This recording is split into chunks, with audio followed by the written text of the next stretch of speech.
एक गांव में रहने वाला 25 साल का भोंदू अपनी बेवकूफी भरी हरकतों की वजह से अपने गांव के साथ साथ आसपास के गांव में भी प्रसिद्ध था।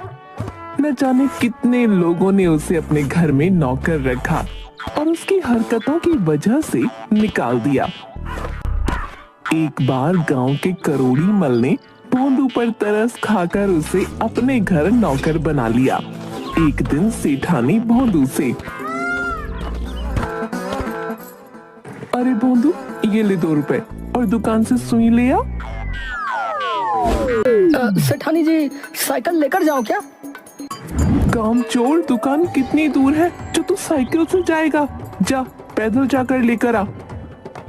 सेठानी जी, पैदल चलकर जाऊंगा तो समय लगेगा। तो दौड़ कर जा। दौड़कर जाऊंगा तो गिर सकता हूँ और मुझे चोट लग सकती है। अरे महाराज, पैदल जा, दौड़ कर जा, सो कर जा, जैसे भी जा, बस दुकान पर जा और सुई लेकर वापस आ। जी सेठानी जी, अभी जाता हूँ, लेकिन पैदल ही जाऊंगा ताकि सही सलामत वापस आ जाऊं और आपको मेरी वजह से कष्ट ना हो। सेठानी गुस्से में भोंदू की तरफ देखती है और भोंदू पैदल ही गांव की दुकान पर सेठानी के लिए सुई लेने निकल जाता है। दुकान पर पहुंचकर भोंदू दुकानदार से, सेठ जी, एक सुई दे दो। सुई छोटी दूं या मोटी दूं? अगर सुई छोटी ली तो सेठानी गुस्सा करेंगी और अगर सुई मोटी ली तो बहुत भारी हो जाएगी। ले कैसे जाऊंगा? एक काम करता हूँ, सेठानी से मार खाने से अच्छा है कि मैं मोटी सुई ले लेता हूँ और रही ले जाने के बाद तो कोई ना कोई तो जुगाड़ में लगा ही लूंगा। अरे भाई, क्या सोच रहे हो? कौन सी सुई दे दूं, छोटी या मोटी? सेठ जी, मोटी सुई दे दो, मोटी। ये लो मोटी सुई है, संभाल कर ले जाना। अच्छा, बहुत भारी है सुई। सेठ जी, 2 मिनट अपने पास ही रखो ये सुई, मैं इसको ले जाने का कुछ इंतजाम करके आता हूँ। मालकिन भी ना कुछ भी मंगवा लेंगी और सारा इंतजाम मुझे ही करना पड़ता है। भोंदू सड़क पर खड़ा हो जाता है। तभी उसे गांव का झींगा अपनी बैलगाड़ी पर घास लेकर उस तरफ आता नजर आता है। अरे ओ झींगा, झींगा भाई, किधर जा रहे हो? मैं तो तुम्हारे करोड़ी मल के घर के आगे जाने वाला हूँ। भाई, मेरी मदद कर दो जरा। हाँ हाँ, बोलो बोलो, क्या मदद चाहिए तुम्हें? झट से बैलगाड़ी पर बैठकर, वो सामने दुकान के बैलगाड़ी लगवा दो। अरे भाई, जल्दी से सुई को बैलगाड़ी पर रखवा दो। हाँ हाँ, जरूर भाई।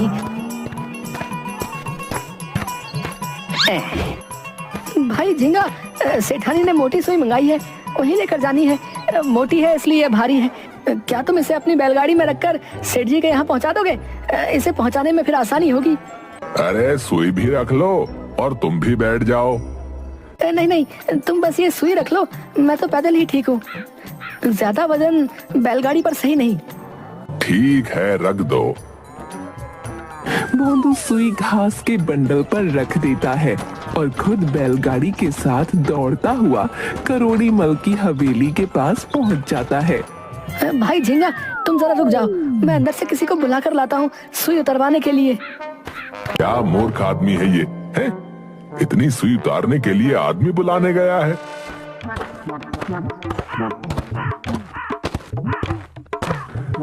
सेठानी जी, मैं सुई ले आया है। ला दे। सेठानी जी, सुई तो मैं मोटी ले आया हूँ। हाँ हाँ, मोटी सुई की ही जरूरत थी, ला दे ना। सेठानी जी, आप भी क्या गजब बात कर रही हो, हैं? क्या मैं मोटी सुई अकेले ला सकता था? अरे मूर्ख, सुई कहाँ है? सेठानी जी, आप हवेली के बाहर तो चलो। चल दिखा, कहाँ है सुई?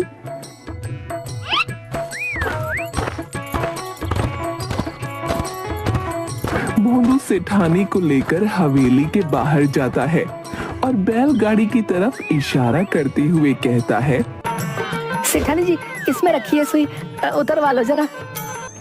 तू सुई बैलगाड़ी में लेकर आया है? और नहीं तो कैसे लाता, मोटी सुई भारी जो होती है। सेठानी अपना सर पकड़ लेती है। चल निकाल, कहाँ रखी है तूने सुई? सेठानी जी, आप जानती हैं ये झींगा बहुत अच्छा इंसान है।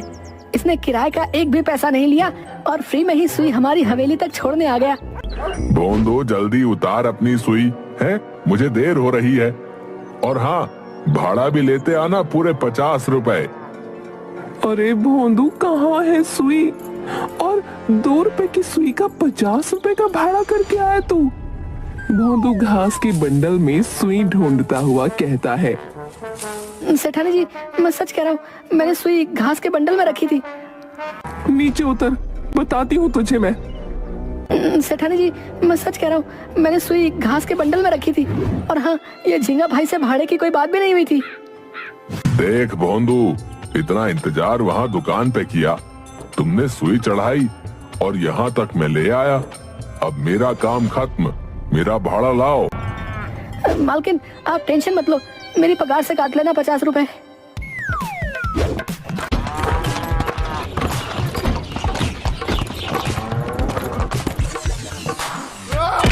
सेठानी भोंदू को डंडे लगाती है। तेरे पास अक्ल नाम की चीज है कि नहीं? इतनी सी सुई लाने के लिए तुझे बैलगाड़ी चाहिए, साइकिल चाहिए, और सुई को घास के ढेर पर रख दिया। या तो तू पागल है या मुझे पागल करना चाहता है। सेठानी जी, मेरी क्या गलती है? मैं तो मोटी सुई लाया था, वो भारी थी इसलिए मैंने बैलगाड़ी में रख दी थी। मुझे क्या पता था कि वो घास में खो जाएगी। हे राम जी, ये सेठ जी ने कहाँ फंसा दिया मुझे? कैसा पागल नौकर लाए मेरे माथे मर दिया। सेठानी जी, मुझे माफ कर दीजिए, मैं आपकी कितनी बात मानता हूँ, मुझे माफ कर दीजिए। निकल जा नालायक, पागल कर रखा है तूने मुझे।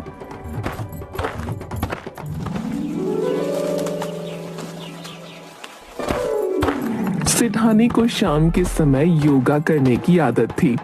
दोपहर को सोने के बाद वो उठकर अपने कमरे में ही योग करती थी और उसके बाद बाहर जाती थी। एक दिन दोपहर के समय, भोंदू मेरी बात ध्यान से सुन, दोपहर को आराम करने के बाद मेरे कमरे के बाहर की अच्छी तरह सफाई करना, वहाँ बहुत जाले लगे हैं। जी सेठानी जी, आपके उठने के पहले मैं सब साफ कर दूंगा। ध्यान रहे कोई गड़बड़ी ना हो, वरना अच्छा नहीं होगा। मैं तो कभी कोई गड़बड़ी नहीं करता। सेठानी जी, आपको ही मेरे काम में गड़बड़ लगती है। जितना कहा है ना उतना कर। सेठानी अपने कमरे में आराम करने चली जाती है।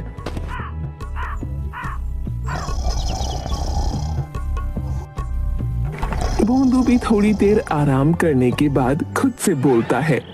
चल भाई भोंदू, काम पर लग जा, वरना सेठानी जी की गालियां पड़ेंगी। लेकिन मैं इस आंगन की सफाई कैसे करूंगा? मुझे एक सीढ़ी लानी होगी। भोंदू सीढ़ी लेकर आता है और उस पर चढ़कर सफाई का काम शुरू करता है।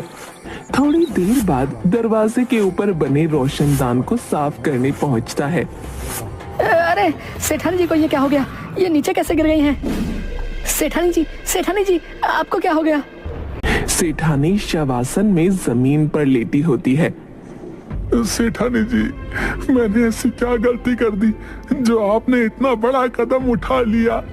भगवान के लिए अपनी आंखें खोल दीजिए। सेठानी कोई जवाब नहीं देती। भोंदू भागकर पड़ोस वालों को इकट्ठा कर लेता है।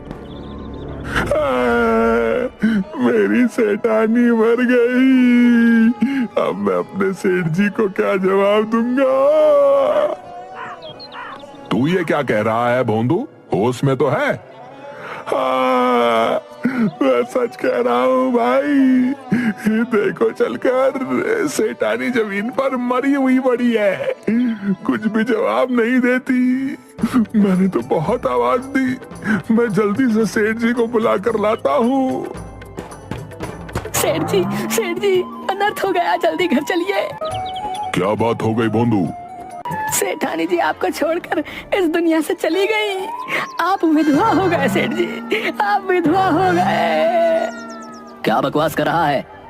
मैं जानता हूँ सेठ जी, आपके लिए ये सुनना कितना मुश्किल है, लेकिन यही सच है। अब सेठानी इस दुनिया में नहीं रही। करोड़ी मल घर की तरफ भागता है और रास्ते में कीचड़ में फिसल कर गिर जाता है। हे राम, मर गया, मेरी तो कमर टूट गई। सेठ जी, मैं जानता हूँ कि आप दुखी हैं, लेकिन आपको पागल नहीं होना है। अरे बेवकूफ, मेरा पैर कीचड़ में फिसल गया, मुझे यहाँ से निकाल। भोंदू करोड़ी मल को निकालता है और हवेली पहुंचते हैं दोनों। करोड़ी मल सीधा सिठानी के पास जाता है और गुस्से में, भोंदू के बच्चे, तू सच में पागल है क्या? है?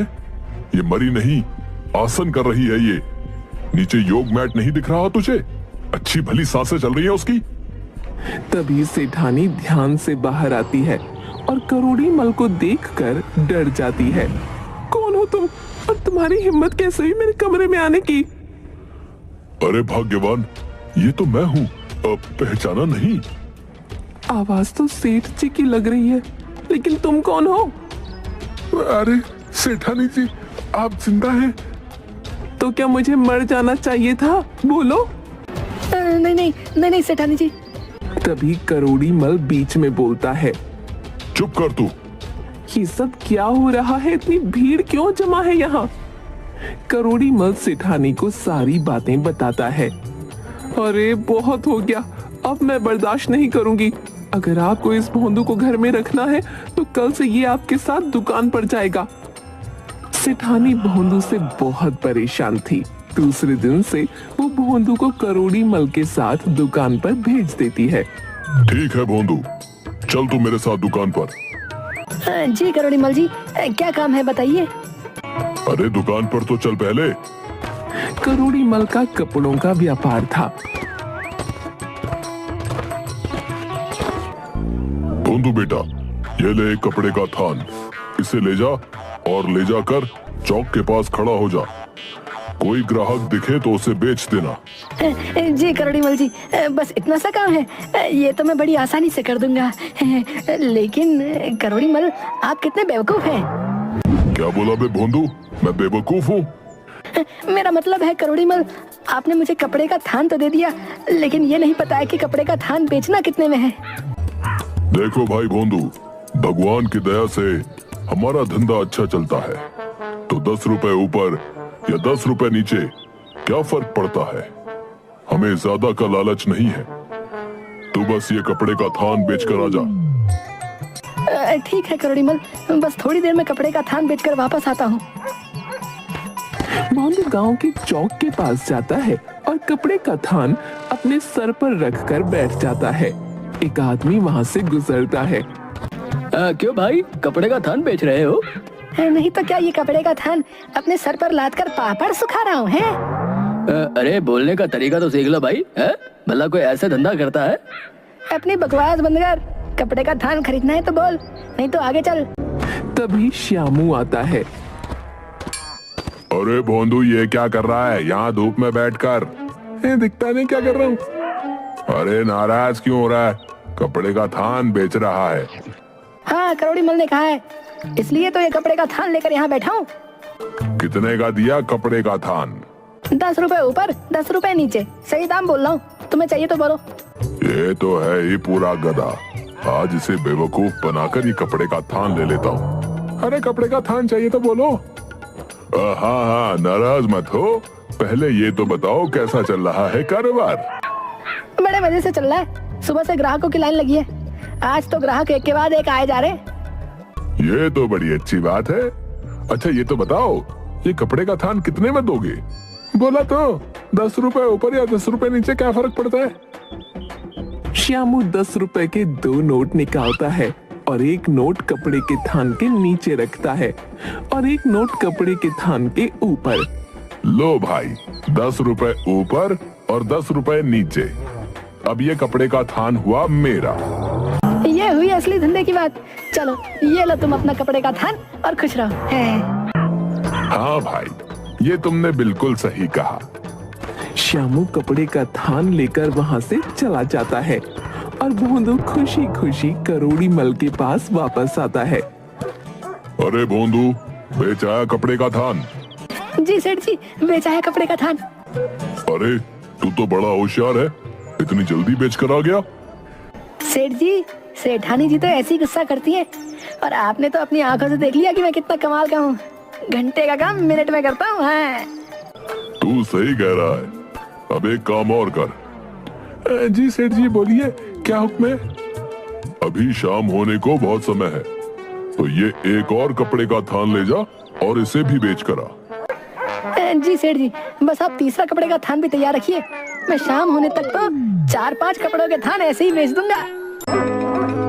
अरे वाह, तू तो बड़ा होशियार है। अच्छा एक काम कर, पहले वाले थान के पैसे दे दे मुझे। जी सेठ जी, बिल्कुल सही कहा आपने। ये लीजिए आपके पैसे। इस मामले में तो मैं बहुत ईमानदार हूँ, और मुझसे ज्यादा ईमानदार आपको ढूंढने से भी नहीं मिलेगा। भोंदू 10-10 के 2 नोट निकाल कर करोड़ी मल को देता है। करोड़ी मल हैरान होकर कहता है, ये क्या, 20 रुपए में कपड़े का थान बेचा तूने? अरे सेठ जी, लालच करना बुरी बात है। कपड़े का एक थान बेचकर आप थैली भर के पैसे कमाने वाले थे क्या? हैं? अरे बेवकूफ, ये तो सिर्फ 20 रुपए है। सेठ जी हिसाब लगा लो आप। आपने तो कहा था 10 रुपए ऊपर या 10 रुपए नीचे में थान बेचना। आपने तो ये भी कहा था कि कोई फर्क नहीं पड़ता 10 रुपए ऊपर या 10 रुपए नीचे। मैं तो दोनों तरफ के 10-10 लाया हूँ।